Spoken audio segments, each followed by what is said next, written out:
적고 눈에 보이지 않기 때문에 은밀하게 역사하는 것이 마치 사탄 마귀가 역사하는 것과 흡사한 것 같습니다. 우리가 세포를 굉장히 작게 여기는데 이 바이러스, 이제 코로나 바이러스 크기가 이 세포보다 훨씬 작은 거라고 합니다. 그래서 마치 세포가 운동장 크기라고 한다면 그 바이러스는 이제 운동장의 공 크기 정도밖에 되니까 전혀 보이지가 않는 거죠. 우리가 영적으로 깨어있을 때 사탄의 역사를 물리칠 수 있듯이 우리가 깨어있어야 이 코로나 시대를 우리가 잘 이기고 건강하게 지날 수 있는 것 같습니다. 우리가 영적으로 깨어서 코로나를 이기고 승리할 수 있기를 기도합니다. 오늘 말씀의 제목은 원하는 것을 얻으려면 모든 것을 팔아야 합니다. 이 말씀으로 말씀을 보도록 하겠습니다. 우리 요절 말씀 13장 44절인데 같이 한 목소리로 읽고 제 기도로 시작하겠습니다. 시작. 천국은 마치 밭에 감추어 있는 보화와 같으니 사람이 이를 발견한 후 숨겨두고 기뻐하며 돌아가서 자기의 소유를 다 팔아 그 밭을 사느니라. 고마우신 하나님, 참 코로나19의 바이러스가 참 창궐하는 이러한 시대 가운데도 저희들을 지키시고 보호하시고 또 여러 가지 모양으로 주님께 예배할 수 있도록 인도하여 주신 것을 감사합니다. 참 저희가 어떤 상황에서도 주님께 예배할 수 있도록 도와주시고 참 천국 백성들로 살아갈 수 있도록 인도하여 주시옵소서. 오늘 말씀을 통해서 비유를 통해 천국을 더 깊이 배우기를 원합니다.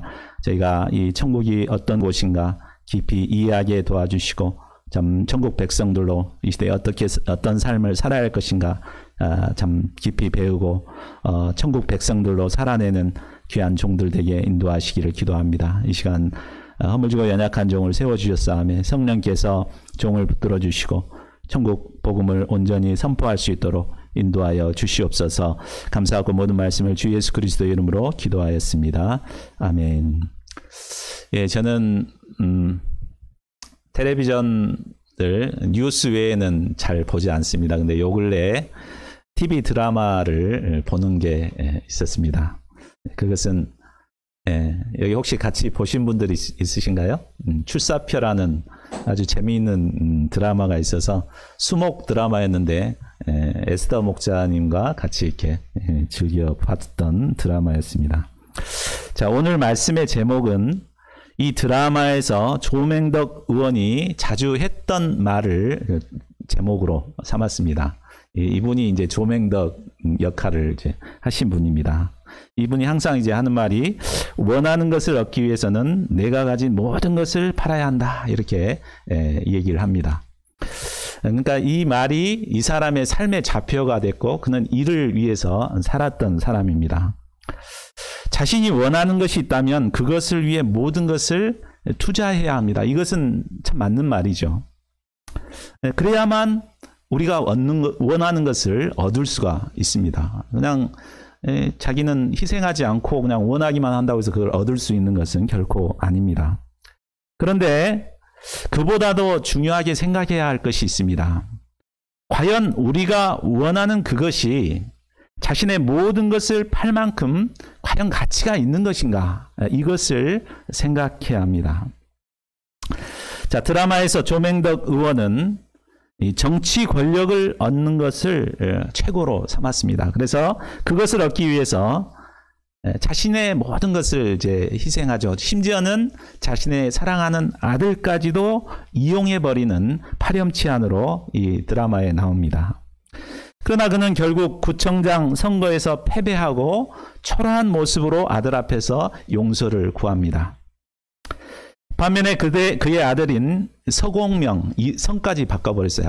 아빠한테 상처를 받아가지고. 서공명은 정의로운 사회를 위해서 자신의 친아버지 조맹덕 의원의 비리를 인터넷으로 세상에 알리게 됩니다. 이 때문에 조맹덕 의원은 낙선을 하고 정의로운 새 구청장이 당선을 하게 되는 이 얘기로 이제 드라마가 끝이 납니다.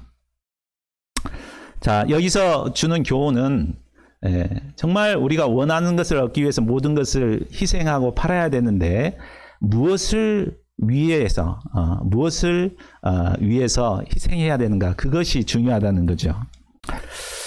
그런 가치 있는 것이 과연 무엇인가를 아는 것이 먼저 선행돼야 한다는 것을 가르쳐 줍니다. 자, 그렇다면 우리가 우리에게 있는 모든 것을 팔아서 살 만큼 그런 가치 있는 것은 과연 무엇이겠습니까? 우리는 지난 여름 수양회를 통해 천국이 어떤 곳인가에 대해서 배웠습니다. 천국은 에덴 동산과 같이 우리에게 참 행복을 주는 곳입니다. 또 우리가 범죄함으로 이 천국을 잃어버렸을 때 하나님께서는 독생자 예수 그리스도를 이 땅에 보내시고 천국을 회복시켜 주셨습니다. 예수님께서는 우리에게 천국을 주시기 위해서 그 고귀한 피를 흘리시고 십자가에 달려 죽으셨습니다. 참 우리가 이 예수님께서 이루어 놓으신 이 천국을 소유하게 될 때 우리는 이 땅에서 행복한 삶을 살아갈 수가 있습니다. 그리고 죽고 난 이후에는 영원한 하나님 나라에서 예수님과 함께 영원토록 행복한 삶을 살게 됩니다. 참 이 천국이야말로 우리의 모든 것을 팔아서 살 만큼 가치가 있는 것입니다. 오늘 말씀에서 예수님은 6가지의 비유를 통해 이 땅에 이루어지는 천국이 어떤 곳인가를 가르쳐 주십니다.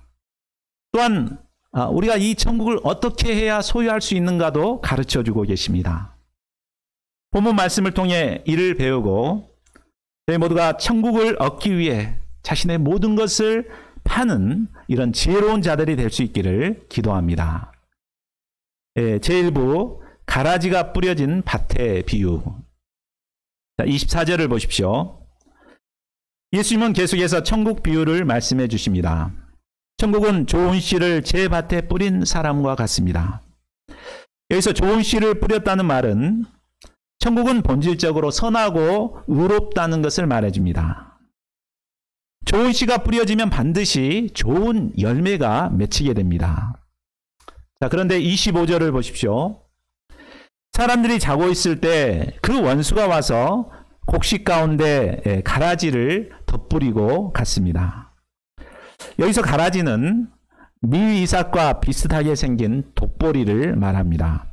이 독보리는 사람이나 동물이 잘못 먹으면 구토와 설사를 일으키다가 심하면 죽을 수도 있다고 합니다. 이 원수는 주인의 곡식이 잘 자라는 것을 배가 아파서 견디질 못하고 몰래 이런 몹쓸 짓을 한 것입니다.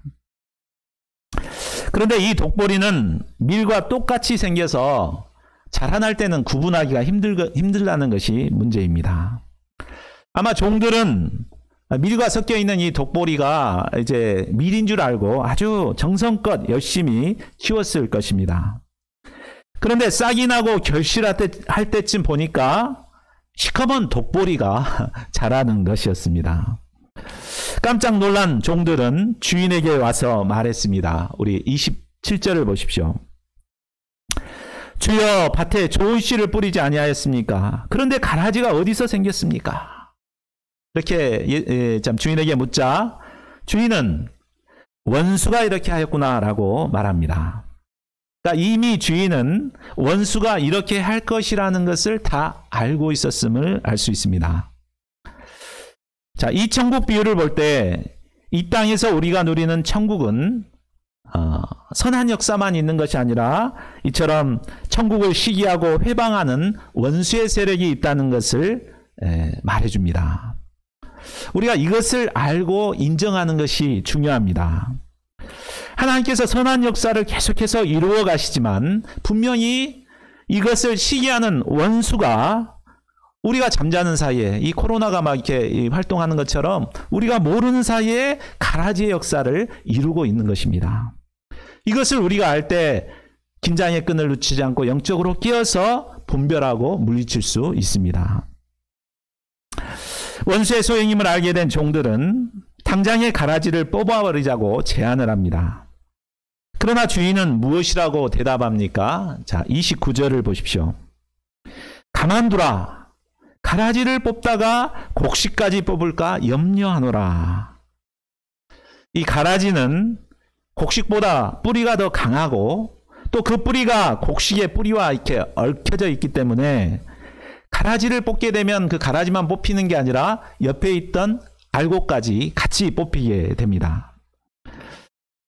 네, 주인 역시 가라지가 싫고 당장에 뽑아버리고 싶지만 주변의 곡식이 상하기 때문에 참고 둘 다 함께 자라도록 내버려 두라고 하십니다. 그러나 어느 때까지나 내버려 두고 있지는 않으십니다. 추수 때가 되면 가라지는 제일 먼저 거두어 불에 살게 될 것입니다. 그리고 곡식은 모아 주인의 곳간에 들이게 될 것입니다. 자, 그러면 이 비유의 뜻이 무엇입니까? 예수님께서 겨자씨와 누룩의 비유를 말씀하신 후에 이제 제자들과 함께 있을 때 제자들은 그 뜻이 잘 무엇인지 몰라서 예수님께 묻습니다. 이때 예수님은 그 비유를 명쾌하게 설명해 주십니다. 우리 37절에서 40절을 보십시오. 좋은 씨를 뿌리는 이는 인자 곧 예수님입니다.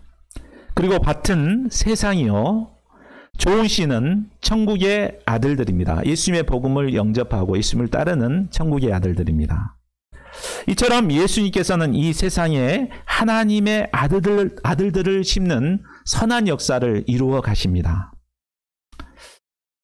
비유에서 가라지를 심는 원수는 마귀였습니다. 마귀는 하나님께서 심어놓은 알곡들 사이에 몰래 악한 자의 아들인 가라지를 심어 놓았습니다. 또 추수 때는 세상의 끝을 말하고 추수꾼은 천사들을 말합니다. 세상의 끝, 곧 마지막 심판의 날에 천사들은 세상의 모든 가라지를 거두어 불에 사르게 될 것입니다. 우리는 이 비유를 통해서 중요한 세 가지 사실을 배울 수 있습니다. 첫째는 이 세상은 의인과 악인이 공존한다는 것입니다. 세상에는 하나님의 선한 역사가 있는 반면에 또 마귀의 역사가 있습니다. 이 때문에 이 세상은 의인과 악인이 공존하며 살아가는 세상입니다. 그런데 이 세상은 의인보다 가라지가 훨씬 더 강력하게 역사합니다. 그렇기 때문에 참 악인이 더 득세를 하고 의인은 길을 펴지 못하고 살아갑니다. 이것이 바로 이 세상의 현실입니다.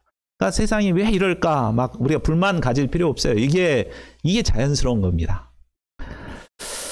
악인이 더 강하게 득세하고 의인들이 길을 펴지 못하고 살아가는 것이 바로 이 세상 천국인 것입니다. 자, 이 세상에서는 이처럼 천국이 좀 불안전합니다. 악한 마귀들이 가라지의 역사를 왕성하게 이루어서 참 의인들이 길을 피지 못하는 것이 바로 이 세상의 천국입니다.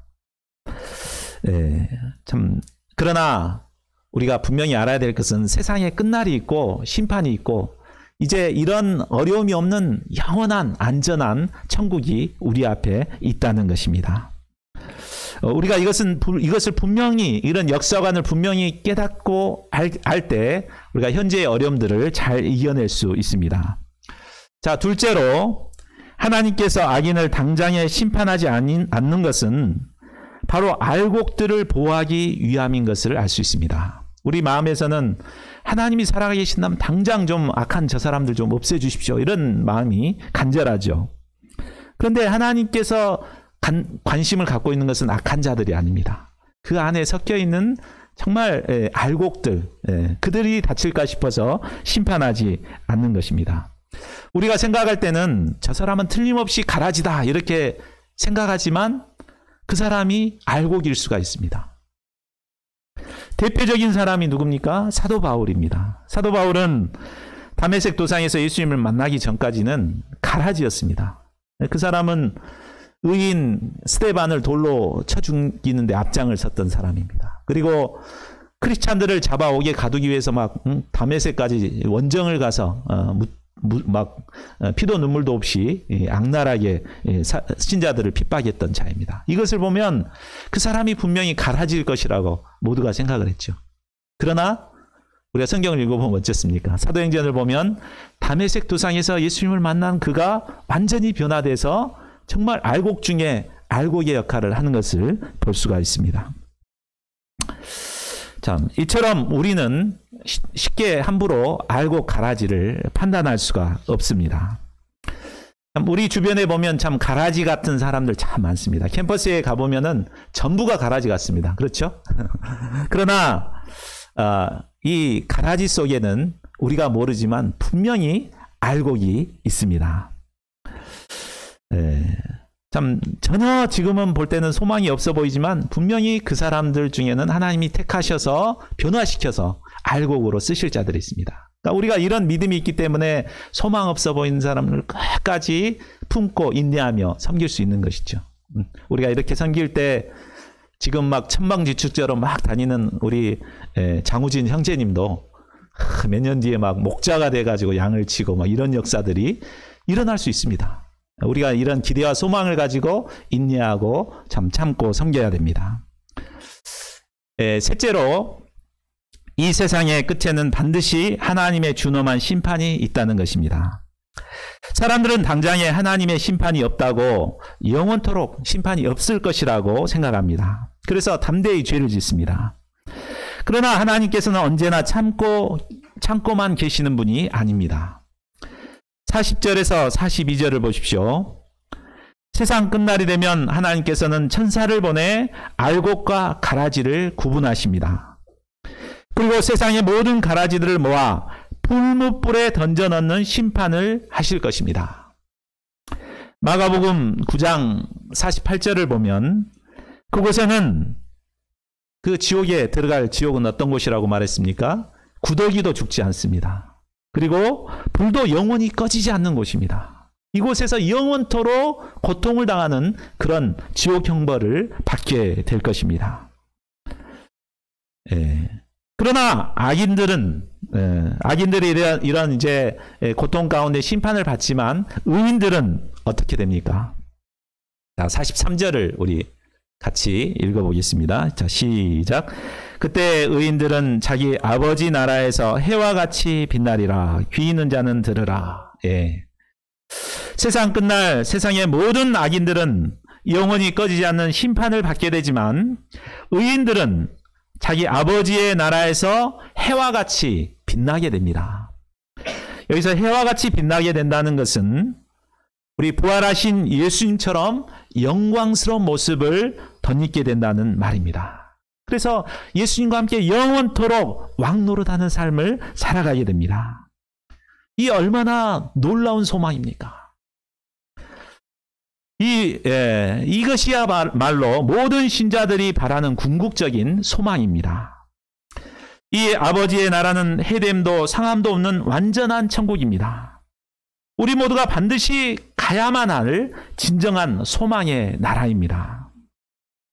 저희가 이 천국을 소망하면서 믿음으로 살아갈 수 있기를 기도합니다. 제2부 겨자씨와 누룩의 비유. 예수님은 계속해서 비유를 통해 천국을 말씀하십니다. 31, 32절을 보십시오. 우리 같이 읽어볼까요? 시작. 천국 또 비유를 들어 이르시되 천국은 마치 사람이 자기 밭에 갖다 심은 겨자씨 한 알 같으니 이는 모든 씨보다 작은 것이로되 자란 후에는 풀보다 커서 나무가 되매 공중의 새들이 와서 그 가지에 깃들이느니라. 겨자씨는 볼펜으로 점을 찍어 놓을 정도로 작은 크기의 입니다. 보이십니까? 아주 작은 저게 이제 겨자씨입니다. 그런데 이 씨를 밭에다 심으면 1년 만에 1.5m나 3m 정도로 큰 나무로 자라나서 피곤하고 지친 새들이 이곳에 와서 깃들이게 됩니다. 겨자씨 한 알의 비유는 하나님의 역사는 작고 미미하게 시작하지만 그 안에 생명이 있기 때문에 그 생명이 점점 자라고 성장해서 큰 영향력을 미칠 만큼 성장하게 된다는 것입니다. 하나님의 역사는 처음부터 크고 장엄하게 시작되는 역사는 없습니다. 하나님께서는 아브라함 한 사람에게 믿음의 씨를 심으시고 복음의 역사를 시작하셨습니다. 아브라함으로부터 시작된 역사는 점점 자라나 후에는 큰 민족을 이루게 되었습니다. 예수님은 말구이에서 초라하고 무력한 아기의 모습으로 태어나셨습니다. 이는 당시 천하를 호령하던 로마 제국과 비교해보면 너무나 보잘것없는 것이었습니다. 그러나 그 안에 생명이 있었기 때문에 점점 자라나 마침내 로마를 정복하고 세계를 정복하게 되었습니다. 예수님의 제자 양성 역사도 겨자씨와 같았습니다. 예수님은 소수의 12명 제자를 믿음의 씨앗을 그들에게 심으셨습니다. 당시 이것을 아무도 주목하지 않았습니다. 그러나 예수님의 제자 양성 역사는 점점 자라고 성장해서 온 세계에 영향력을 끼치는 큰 나무로 성장했습니다. 사도 바울은 로마 선교의 비전을 가지고 감옥에서 간수들과 1:1 말씀 공부를 하였습니다. 그가 가진 비전에 비해 너무나 보잘것없는 1:1 역사였습니다. 그러나 이것이 자라고 성장해서 마침내 거대한 로마를 기독교로 무너뜨리는 역사가 일어나게 됩니다. 하나님의 역사는 적게 시작하지만 이처럼 큰 능력의 역사를 이루어갑니다. 우리 순천 UBF도 굉장히 초라하고 연약해 보입니다. 그러나 하나님의 복음이 우리에게 있기 때문에 하나님께서는 장차 우리를 통해서 캠퍼스를 먹이고 전 세계를 먹일 것입니다. 자, 33절을 보십시오. 천국은 마치 여자가 가루 서말 속에 갖다 넣어 전부 부풀게 한 누룩과 같습니다.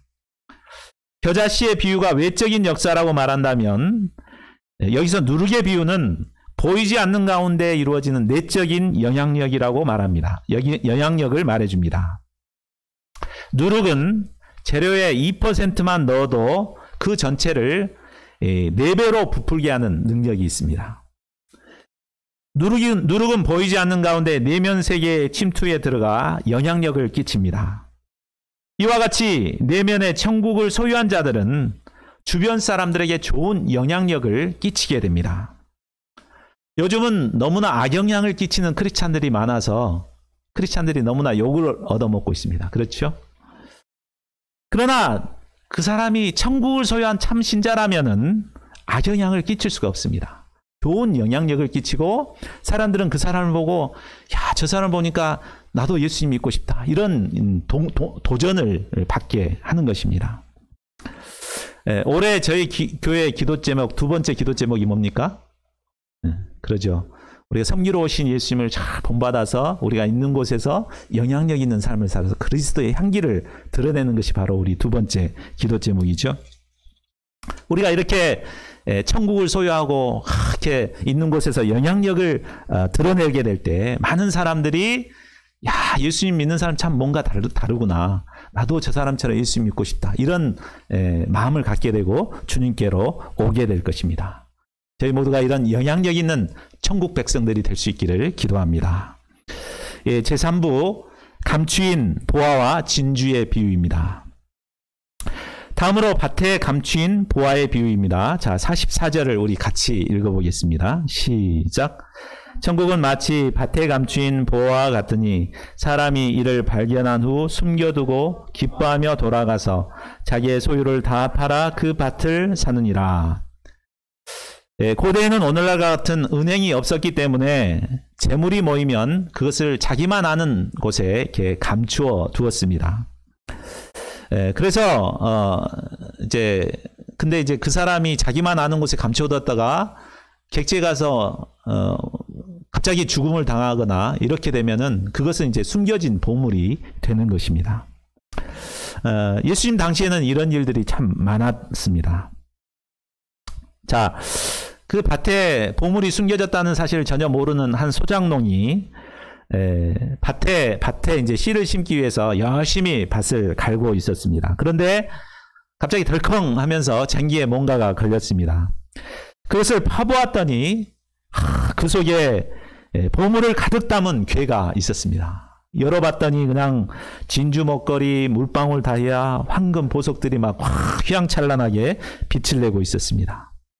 농부는 얼른 그 괴를 땅에 다시 묻었습니다. 그리고 덩실덩실 춤을 추면서 집으로 돌아가 그 밭을 사기 위해서 자신의 집도 팔고 소도 팔고 냉장고도 팔고 모든 소유를 다 팔았습니다. 아마 사람들은 그가 미친 짓을 하고 있다고 생각했을 것입니다. 도대체 그 땅, 그 쓸모없는 땅을 사기 위해서 집까지 팔다니 막 하면서 미쳤다고 생각했습니다. 그러나 농부는 자신이 발견한 보물이 얼마나 값진가를 알았기 때문에 전혀 참 부담스럽거나 이렇게 하는 것이 아니라 기쁨으로 자신의 모든 소유를 팔았습니다. 예수님은 이 비유에서 천국을 감추인 보화와 같다고 했습니다. 천국은 감추어져 있습니다. 그렇기 때문에 아무나 발견할 수 있는 것이 아닙니다. 더군다나 땅속 깊숙이 숨겨져 있기 때문에 아니라고 나태한 자세를 가지고 있는 자들은 결코 발견할 수 없는 것입니다. 성실하게 땅을 파서 열심히 일하는 자들 중에서도 특별히 행운을 가진 자들만이 발견할 수 있는 것입니다. 천국이 보화와 같다고 할 때 이 보화의 핵심은 바로 그리스도를 가리킵니다. 골로새서 2장 3절은 말합니다. 그 안에 그가 누구죠? 그리스도 안에 바로 지혜와 지식의 모든 보화가 감추어져 있다. 예수님 안에 지혜와 지식의 모든 보화가 감추어 있다고 말하고 있습니다.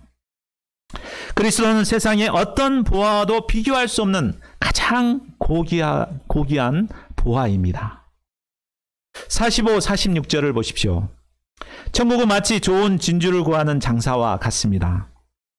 앞에서의 농부는 우연히 보화를 발견했다면 뒤에 나오는 진주 장사는 좋은 진주를 찾기 위해 열심히 구하다가 발견한 것입니다.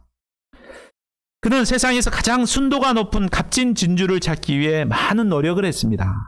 그러다가 값진 진주를 만나게 되면 자신의 모든 소유를 다 팔아서 그 진주를 사게 됩니다.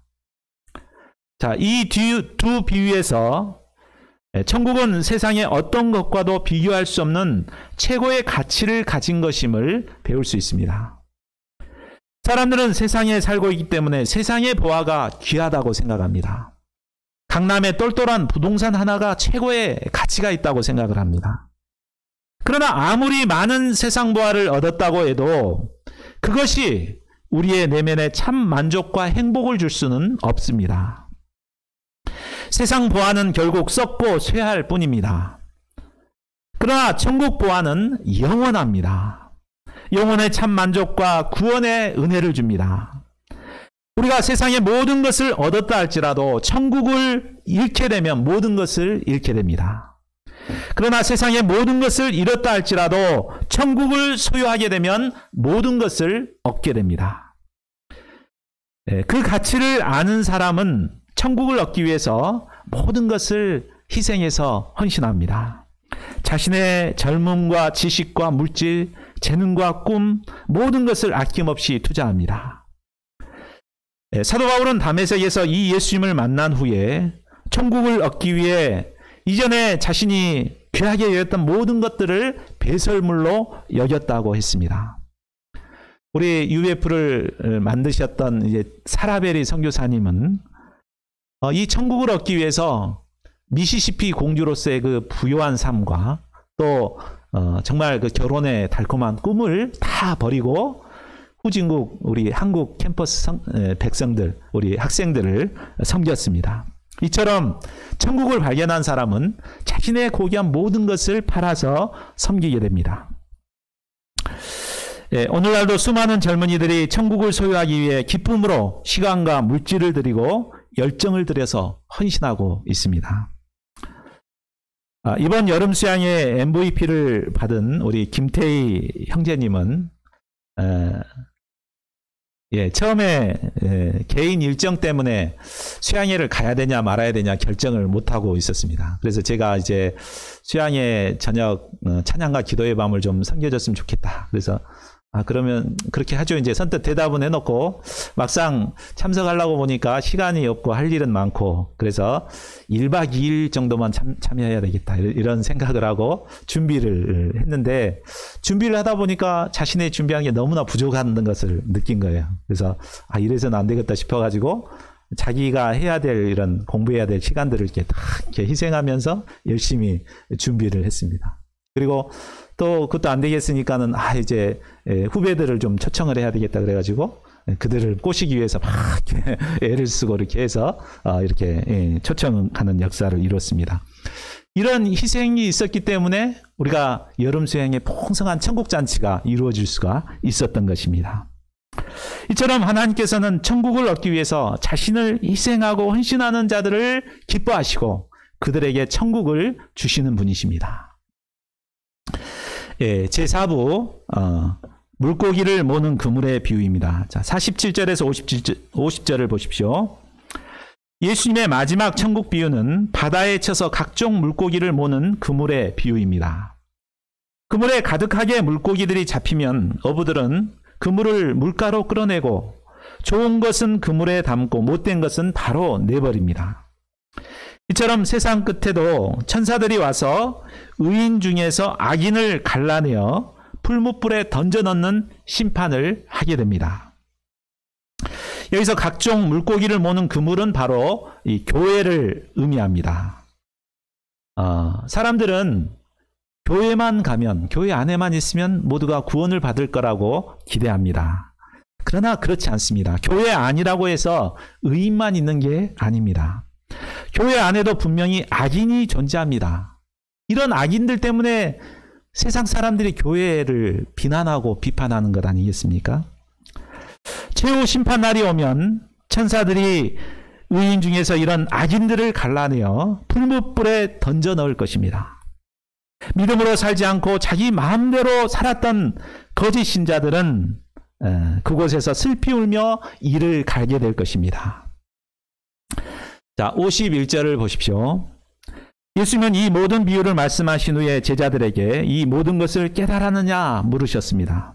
그러자 제자들은 그러하오이다 하고 대답합니다. 이에 예수님은 제자들이 천국의 서기관들로서 어떤 삶을 살아야 하는가 가르쳐 주십니다. 우리 같이 한번 읽어볼까요? 52절. 자, 시작. 예수께서 있을 때 그러므로 천국의 제자된 서기관마다 마치 새 것과 옛 것을 그 곳간에서 내오는 집주인과 같으니라. 천국의 제자된 서기관이란 천국을 전하는 훈련된 성경 선생을 의미합니다. 그리고 옛 것은 바로 예수님이 오시기 전인 구약 성경을 가리키고 새 것은 예수님이 오신 이후에 이제 신약을 가리킵니다. 천국의 서기관들은 이 구약과 신약을 적절히 좋아하여서 천국 복음을 전파할 줄 알아야 합니다. 그러니까 성경에 대해서 참 해박한 지식을 가지고 있어야 됩니다. 그래서 구약 성경에 이 말씀이 어떻게 성취가 되었고 이것은 예수님을 어떤 예수님을 통해서 어떻게 성취되었는가 이것을 내어줄 수가 있어야 합니다. 일반적으로 옛것을 고수하다 보면 새것을 무시하기 쉽고 또 새것에 집착하다 보면 옛것을 무시하기 쉽습니다. 그러나 예수님의 제자들은 구약과 신약을 자유롭게 다룰 수 있는 성경 선생들이 되어야 합니다.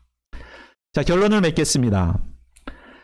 예수님께서는 십자가의 복음을 통해 우리에게 값지고 소중한 천국을 주셨습니다. 참 행복과 영원한 생명이 바로 이 천국에 있습니다. 그런데 이 천국을 소유하기 위해서는 우리에게 있는 소중히 여기는 것들을 팔아야만 소유할 수 있습니다. 자신이 소중하게 생각하는 것들 우리 다 있죠. 그것을 끌어안고 팔지 않고 겨우 남은 것만 주님께 드리고자 해서는 결코 천국을 얻을 수 없습니다. 예수님께서는 천국은 바로 침노하는 자들의 것이라고 했습니다. 어찌하든지 자기 것을 들여서 막 얻고자 쟁취하는 자들이 천국을 얻을 수 있습니다. 천국은 누구에게나 열려있지만 그 가치를 발견하고 자신의 모든 것을 팔아 산 자들만이 얻을 수 있는 것입니다.